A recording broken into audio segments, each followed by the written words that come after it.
Welcome to the Healthy, Wealthy, and Smart podcast. Each week, we interview the best and brightest in physical therapy, wellness, and entrepreneurship. We give you cutting-edge information you need to live your best life, healthy, wealthy, and smart. The information in this podcast is for entertainment purposes only and should not be used as personalized medical advice. And now, here's your host, Dr. Karen Litzy. Hey everybody, welcome back to the podcast. Today's episode is brought to you by Net Health and Photo. So let me ask you a question. Do you care about patients and their outcomes? Specifically, how great it is when your whole practice is rallied around a solid outcomes management program. If you love to nerd out on this kind of talk like I do, the best industry event around outcomes management is happening from October 23rd to the 25th in Knoxville, Tennessee, and it's the Clinical Outcomes Summit.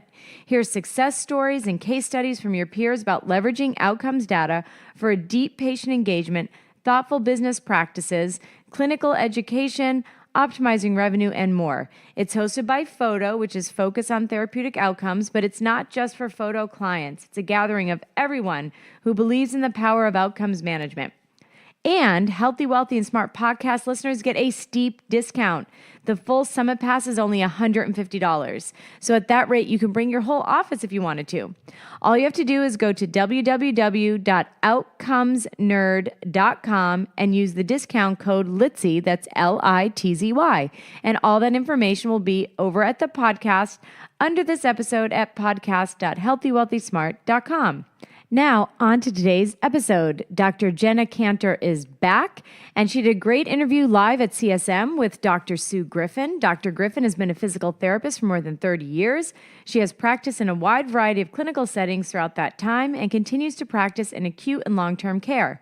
Dr. Griffin has taught ethical coursework for entry-level and post-professional PTs and PTAs at the state and national level. Examples of her accomplishments include elected Speaker of the House of Delegates for the APTA in 2014, full-time professor for the Physical Therapist Assistant Program at Black Hawk Technical College in Janesville, Wisconsin for more than 20 years, served on the Ethics Committee for the Wisconsin Physical Therapy Association, chaired the Wisconsin Physical Therapy Association Task Force when the Wisconsin PT Practice Act was updated. So as you heard, one of her accomplishments is elected Speaker of the House, and that's what they're talking about today. So Jenna hosts and interviews Sue on how to be the speaker for the APTA's House of Delegates. So in this episode, you'll learn what are Robert's Rules of Order, the responsibilities of speakers of the House of Delegates, what roles you should seek in order to prepare for speaker responsibility, and why Sue loves the APTA. So I want to thank Jenna for a really fun interview and informative, I might add. And everyone, I hope you enjoy. Hello, this is Jenna Kantor with Healthy, Wealthy, and Smart, and I'm here with Sue Griffin, which is absolutely incredible. I'm just a fan of anyone who is involved with the APTA and really making a change. So would you mind sharing, you're the Speaker of the House of Delegates. Right. Would you mind explaining what is that position? Sure. I would love to learn. Sure. So Speaker of the House runs the House of Delegates. So the House of Delegates is pretty analogous to like a representative body like you'd have in your state legislature, like the Assembly. So every state chapter gets to elect physical therapists as representatives, and the number is based on the number of members they have in their chapter. So we have about 400 every year who come together, and they kind of look like, if you've seen those old convention things, like the long tables and the state signs. I mean, that's kind of what it looks like. Oh, I love that. Yeah, it's in this huge ballroom, and there is a dais, and so up on the dais, that's where I preside from. And so the speaker stands on the dais and runs the meeting, and it's incredibly formal because you can't have 400 people like talking over one another. It would be a mess. Well, it'd sound like English Parliament or something, but which we don't want. And then we also have so that's the state chapter part, and then we also have all of the sections have a representative. The student assembly sends 2 representatives. The board of directors is there, and PTA caucus. So they all have representatives. They don't have a vote, but they are able to speak and debate and offer motions and things like that. So that's how our association creates positions and policies. So with all these people together, you are leading the meeting? I am, yeah. Oh, wow. Yeah. Robert's rules and all. Yes, very, very formal. And so we stick to Robert's rules really strictly because otherwise, again, like it would be chaos. Oh, yeah, absolutely. And would you mind explaining what are Robert's rules for those who do not know?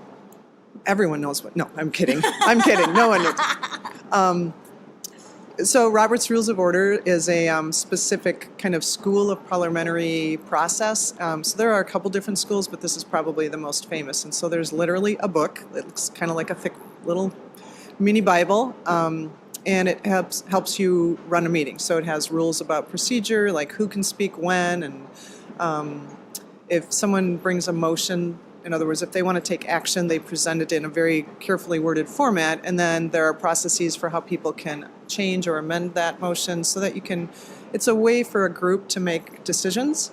And it makes it easier for everyone else to follow. Right, and the basis is really to protect the voice of the minority and yet still let the majority accomplish their will.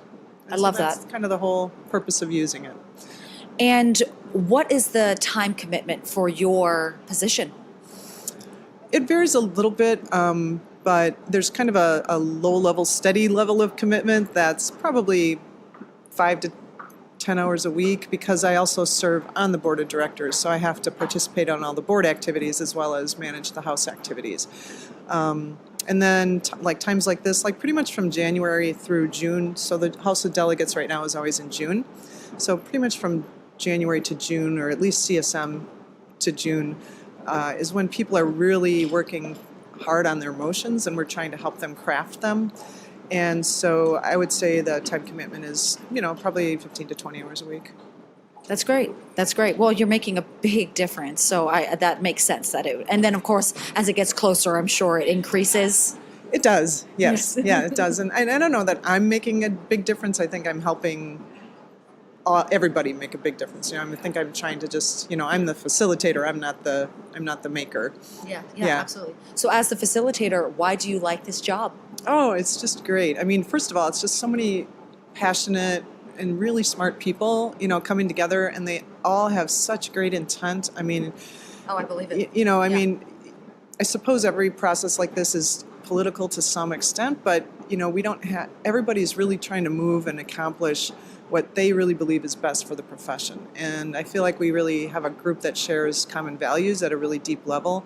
And it's just so exciting to see those people come together and be able to accomplish things, because physical therapy is the best profession, right? Yeah. And so for us to be able to do things that can help us, elevate our level of practice, get, people to access us better, I mean, that's the kinds of things that, our association's trying to drive to do. And this is a big part of that. This is the driving body in many ways. Oh, absolutely. It's honestly why I love the APTA, personally. So for you, what past experiences greatly contributed for you being able to handle and take on this position? I would love to hear your journey. And on that note, we're going to take a quick break to hear from our sponsor, and we'll be right back with Sue's answer. Let's talk about something important. Patients and their outcomes. If you love to nerd out on this kind of talk like I do, the best industry event around outcomes management is happening from October 23rd to the 25th, and it's the Clinical Outcomes Summit. It's hosted by Photo, but it's not just for Photo clients. It's a gathering of everyone who believes in the power of outcomes management to drive change for patients, clinicians, practices, and payers. And the best part, Healthy, Wealthy, and Smart podcast listeners get a steep discount on the registration. The full summit pass is only $150. At that rate, go ahead and bring your entire team. Go to www.outcomesnerd.com and use the discount code LITZY. That's LITZY. Hope to see you there. Probably, I think a really formative part was when I served as the secretary of our state chapter in Wisconsin, and I did that role for 4 years. And, secretaries have to take minutes. And so, you're in a meeting with maybe 12 or 15 people, and that meeting is not run very strictly on Robert's Rules of Order. So, there's a lot of discussion, which is really perfectly appropriate. But at some point, I would find myself kind of listening, and then I'd say, so is this what you're trying to say? I'd take notes and I'd help people craft motions. And they were like, yeah, that's what I want to say. That's good. So it really helped me learn how to listen to a lot of conversations and try to distill the essence of what people were trying to accomplish. And that has served me very well, because part of the speaker's role is to serve on a committee called the Reference Committee, which is a group that helps people guide and craft their motions in a way that's specific. And so it's really helpful for that, but it's helpful when you're trying to facilitate a group of 400. You have to be able to listen and kind of hear and try to sense where people are going, because they kind of know where they want to go. They don't always know how to get there. So I think that really helped. But then, I early on became a member of the National Association of Parliamentarians, which has a lot of great educational resources. So that's how I learned a lot more about the intricacies of Robert's Rules. And I was really lucky that I got to serve for 7 years. So I'm from Wisconsin, and Illinois runs a state assembly, like New York does. So I served as their parliamentarian for several years. And so, again, I wasn't running the meeting, but I had to understand it, I had to prepare it, it helped me learn how to anticipate when amendments might be coming, how would you handle them, and so it really taught me a lot about how to prepare for the meeting in a way that because you never want to be surprised if you can avoid it. Yeah. So I would say those are really the main things that help me prepare for the speaker role in particular. I love that, because there's not one way. So what jobs, aside from the ones that you just mentioned, would you recommend people could take on in order to be appropriate for your position, if they were looking and going, oh, one day Yes. I'll be Sue Griffin?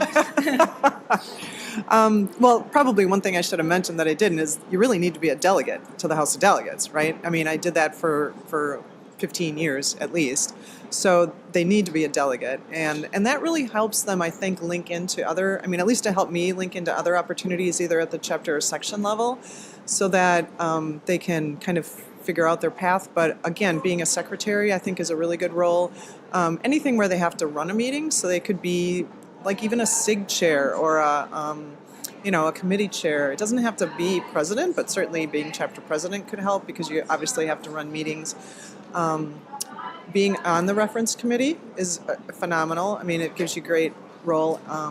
And then we also have another position on the board called the Vice Speaker of the House of Delegates. And sometimes people who've been in the Vice Speaker role have wanted to go to Speaker, and sometimes they haven't. So, I mean, it's not obligatory, of course, and it's not required to be Vice Speaker, but those are some other ideas or options, I would say. Awesome. I love that. Yeah. And what motivated you to work specifically towards this position? Because there's a lot of positions that make a great difference in the APTA. So what made you go, this is the fit for me? Yeah, it's actually the only one I've ever really wanted. And, my very first probably hour as delegate, back in 1995 when Andrew Guccione was up there on the dais, and I just was captivated by the formality of the proceedings. I was captivated by how he managed everything and how he really helped people accomplish their work. And that was very appealing to me, to be able to help people move forward and accomplish what they wanted to do. I love that. What is something you have accomplished in this position that makes you so proud? There may be many, but I would love to. I can see your brain going, tick, tick, tick. Oh gosh, there's a lot. But I would love to hear one or maybe a few that pop in your head. Well, it's funny because, I'm a Midwesterner, so I can't be proud of myself for anything. I can be proud of other people. That counts. It's honestly, we're all in this together, so I would love to hear that. Yeah. Yeah. I mean, I'm really proud of how the delegates have worked really hard to. Well, first of all, I guess I'm been really honored because they really have put a lot of trust in me, and so they have allowed me to help them enact procedures and activities that make the House more efficient. And so I'm really proud of how people who've been really entrenched in something that's really formal and very tradition-laden have been really willing to change and to take on change and to try different things and procedures to see if we can improve. I feel like the association on the whole is like on the cusp of really bold things, and so I'm really proud of being able to help the House as a major decision-making body try to also change in ways that are kind of in lockstep with that boldness. I'm really proud of all the work. The House created, for the first time in my knowledge, a special committee to do a complete revision of every single policy, position, standard, document, guideline in our whole association, like 350 documents. And they've done this over the course of 2 years. So I'm really proud of their work and, again, how they've really elevated the level of work and function of the House. So that's pretty cool. That is. And you've been around for all of it to happen. I know. love that. What goals are you working towards now, or goal that you would like in your position to just up the ante, make it even better? Yeah, I mean, I think it's just kind of that same theme, right? Like trying to continue to move on with that progression, stay in with the boldness that and we're all moving into our next century, right? As a profession and as an association, and so That's true. Everything's always going to be moving forward. right. And so I think again, people don't come together and meet in the same way that they did 50 years ago. And the House is 75 years old this year. Oh, really? That's very exciting. Oh, I love that. That's a good number. 75. Yeah, it's got a solid feel. Yeah. So, we don't do these things. Obviously, nobody works the way they worked even 10 years ago. And so, and people, I think differently and want to interact differently than maybe they did 10 or 20 years ago. So in order for the House to be meaningful and be a way for people to make decisions, it has to allow processes that are comfortable to people and that facilitate the way they're used to working together. Oh, yeah, absolutely. Yeah. Final question. Why do you love the APTA? Oh, man, because I said, this is the best profession ever. And to be able to come together with a group of like-minded, passionate, brilliant people, to be able to, move our profession forward and to get people to access physical therapy who really need it, there's nothing better. I couldn't agree more. Thank you so much for coming on and just sharing your passion and also helping people understand not only what you do, but if they want to be the next Sue Griffin, how they could do it. So thank you. Well, thank you for having me, and everybody should, go be a delegate. Again, a huge thank you to Jenna Kantor and Sue Griffin. And hopefully now people have a better idea of what the House of Delegates is, what they do, and what the speaker does. So thank you guys for a great interview. And of course, thanks to the sponsor of today's episode, Net Health. So we want to make sure that you know all about the Clinical Outcomes Summit, October 23rd to the 25th in Knoxville, Tennessee. What is it about? Patients and their outcomes. So you will hear success stories and case studies. It's hosted by Photo, which is focused on therapeutic outcomes, but it's not just for Photo clients. It's a gathering of everyone who believes in the power of outcomes management to drive changes for patients, clinicians, practices, and payers. And Healthy, Wealthy, and Smart podcast listeners get a steep discount on the registration. The full summit pass is only $150. So at that rate, you can bring everyone. Go to www.outcomesnerd.com and use the discount code LITZY. That's LITZY. So go to Knoxville, Tennessee in October. Meet up with your peers, learn, and have fun. Thank you for listening, and please subscribe to the podcast at podcast.healthywealthysmart.com. And don't forget to follow us on social media.